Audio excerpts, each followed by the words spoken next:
Stanley Kubrick is one of few filmmakers who creates films that are truly timeless. A perfectionist who puts everything he is into expressing himself and creating some of the most memorable images in cinema that are still just as powerful today. Pair his talents and expertise up with a Stephen King story, and you're in for a terrifying time. The result of this being The Shining. Some people say that it doesn't follow the book enough, and even Stephen King said that it wasn't a good adaptation.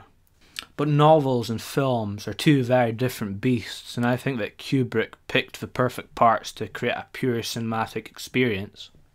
He really separates it from the novel and makes it his own thing. Every element of this film works for me, from the story, acting, atmosphere, look, music, with not a single shot out of place. This film is amazing just to look at in its entrancing, dreamlike quality. This film stars Jack Nicholson in what I would say is his career-defining role as Jack Torrance. A father and a husband with a bit of a temper.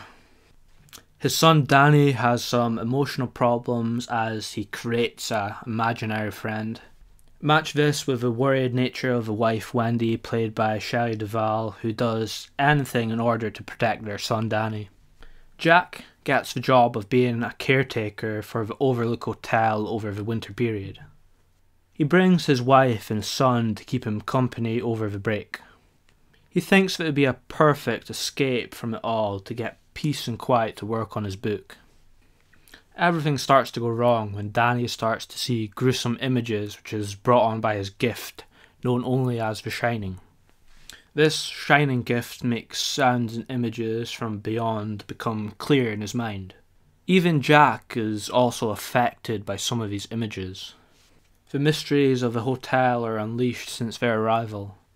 This is where some of the film's most memorable images come to mind, such as the blood gushing out of the lifts, the twin girls, and not to mention the horrors within room 237. Jack soon suffers from writer's block, and it drives him crazy, quite literally. He then starts to realise that his family may be holding his potential back, and the ghosts of the Overlook Hotel spur him on and really nourishes this idea. It shouldn't be too much of a surprise that Jack has a complete mental breakdown, armed with an axe as he tears apart the house, hunting down his wife and son. He is completely out of his mind as he hacks down doors and pops his head out to say, "Here's Johnny."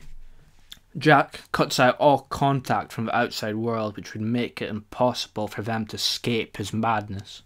The idea that someone who is meant to love and protect his family becomes an axe-wielding maniac is a truly terrifying idea. And Jack Nicholson plays him with the most over-the-top way imaginable. And it works really well, while Shelley Duvall complements this with her trembling fear and paranoia. You really have to put this film up in the context of the time. Late 70s, early 80s, just before the slasher genre really hits, and it blends this with the dreamlike atmosphere, and it still holds up extremely well today.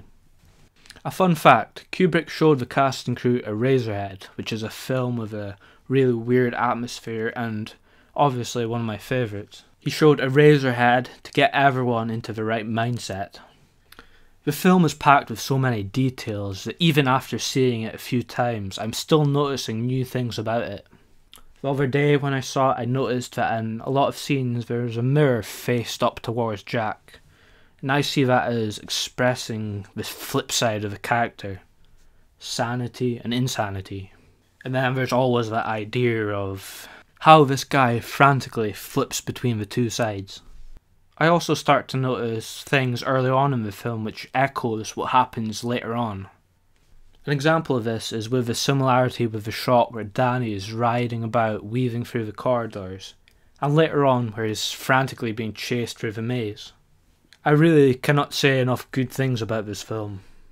I could go on forever about the mysterious music, its powerful imagery, and even down to some of the shots. I really need to draw the line somewhere, so my last words, for the love of God, if you haven't seen this film, you really need to. Thanks for listening.